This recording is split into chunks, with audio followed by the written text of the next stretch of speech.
Aqui são sempre sugestões, e aí você pega, de repente, meia sugestão que te sirva, pronto, é isso.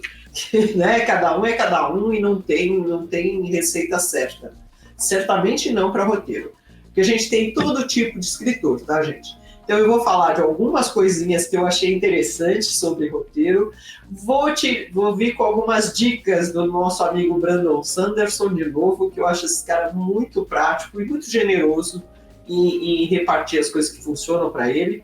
E como ele é um sujeito super bem sucedido, que escreve pra caramba e super rápido, eu acho que as dicas são sempre muito...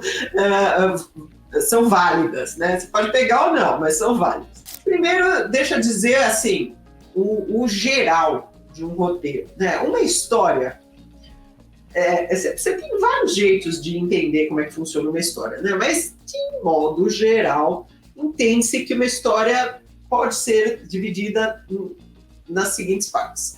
Uma parte introdutória, onde a gente entende quem é o personagem, em que lugar esse personagem existe, em que lugar, que tempo, né?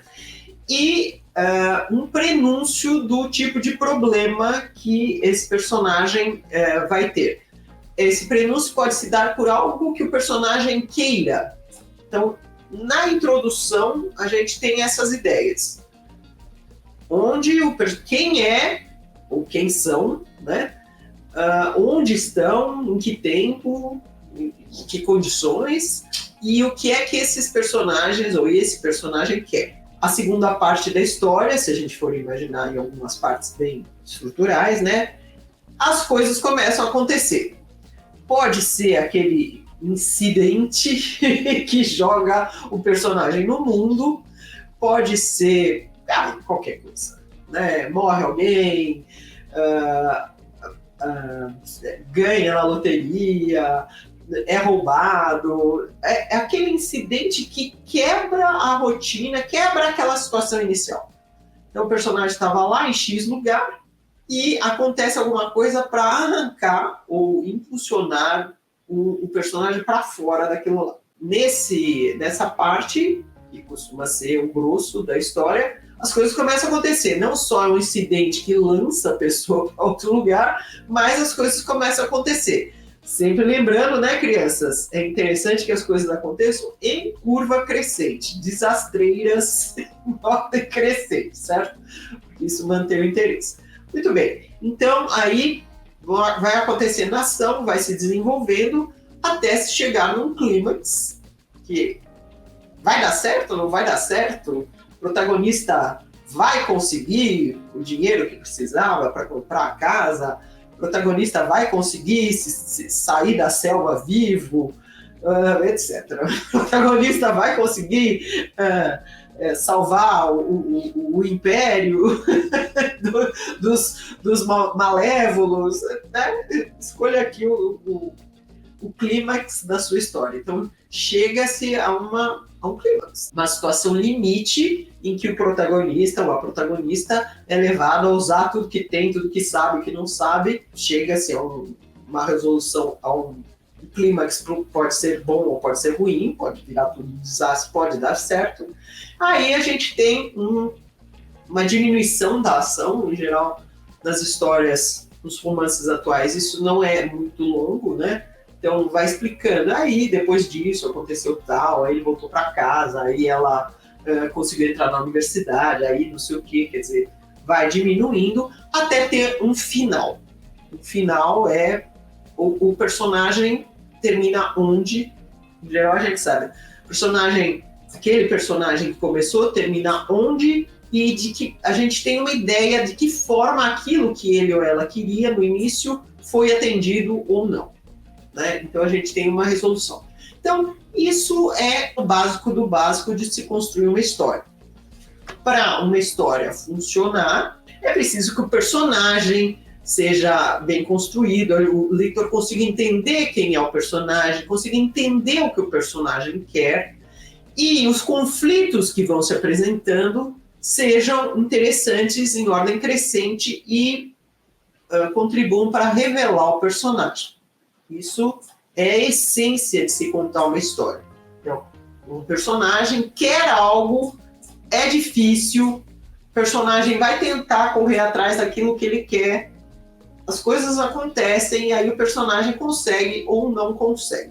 Em geral, a gente fica mais feliz quando o personagem consegue, pelo menos uma parte do que queria, pelo menos, sei lá, algo acontece que movimenta e o personagem termina a história, em geral, bem diferente do que começou, ou seja, houve um arco de desenvolvimento daquele personagem. Muita gente diz, tá bom, então você vai fazendo um roteiro da cena por cena desse conflito. O personagem, então ele quer isso, aí ele vai em busca de tal coisa, e o conflito é X, e o personagem Y vai contribuir, o personagem Z vai atrapalhar, e delineando como é que isso se desenrolaria em várias cenas. Isso é um jeito muito tradicional de se construir um roteiro. Roteiro seria mais ou menos o que alguns escritores chamam de caderno de cenas? Pode ser, Lucilian. Pode ser, sim. Quando você faz uma lista das cenas que você vai seguir, sim, você está com um roteiro.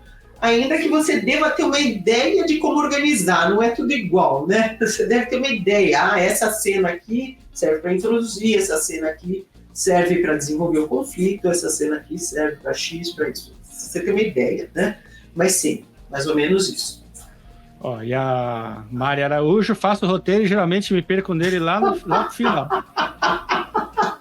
Mas se você consegue terminar a história, tudo bem, né? Às vezes o roteiro é detalhado, a escritora faz, escreve e no fim joga fora.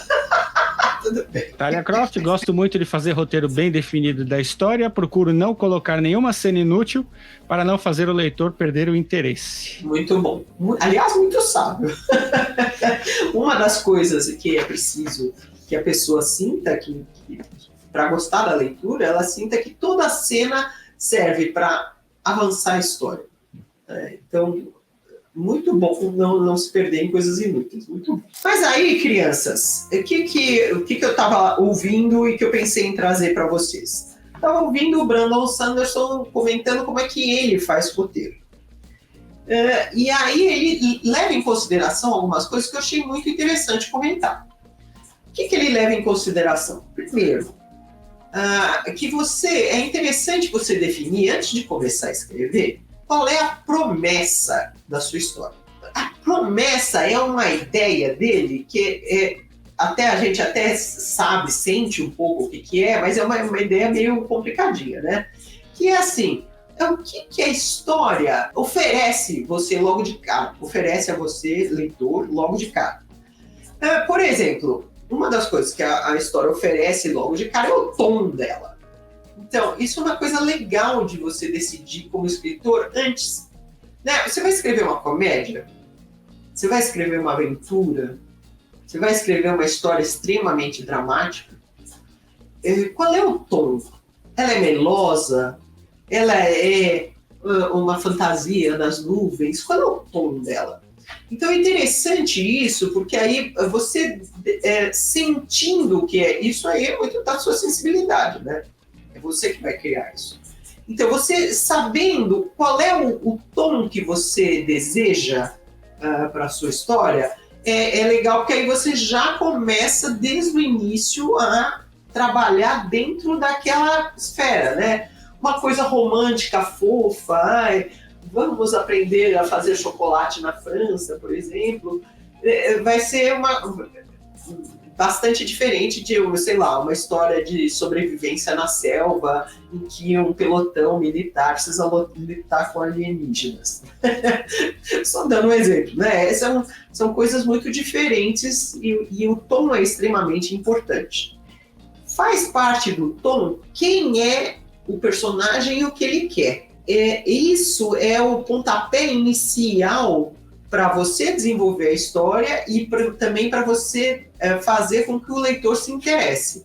Quem é o personagem? Que tipo de personagem? É um professor universitário que está às voltas com uma crise de meia-idade, por exemplo? Sei lá, quem é? Qual é o problema? O que esse personagem quer?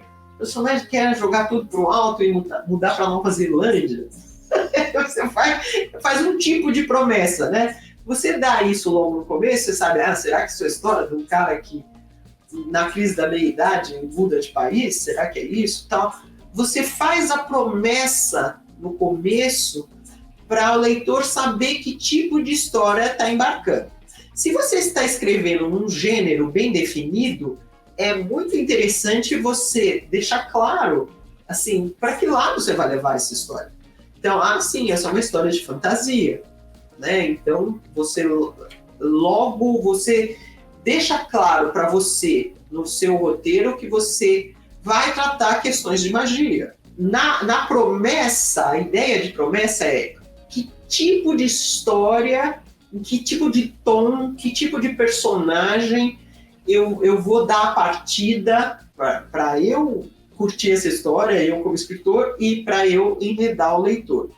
É interessante pensar nessa história de promessa, porque, como o Brandon Sanderson comenta, e eu concordo inteiramente com ele, muitas vezes as pessoas erram.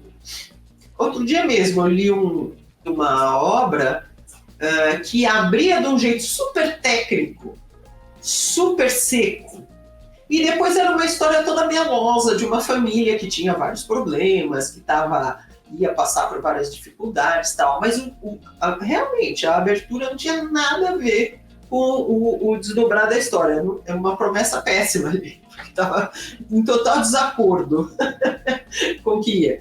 E também acontece, às vezes, nesse caso não desacordo, mas às vezes tem uma espécie de um prólogo ou algo assim que promete algo épico, e depois a história é meio um romancezinho. Aquele romance bem mediano. Não tem nada de épico, né? Então, sei lá, o autor, a autora colocou lá, uma grande descoberta, não sei o quê, e não é nada disso. Então, essa história de promessa, para onde você quer levar a história, que tom, que ambiente, em que universo você vai trafegar, é uma questão interessante para dar a largada para a sua criação, eu achei. Olá, eu sou a Laura Bacelar. Eu presto vários serviços no mercado editorial. Eu ajudo autores a tirarem dúvidas com consultoria, eu faço mentoria para quem quer escrever livros de não ficção e eu faço leitura crítica com viés editorial. Se você tiver interesse, veja os meus dados de contato aqui abaixo desse vídeo.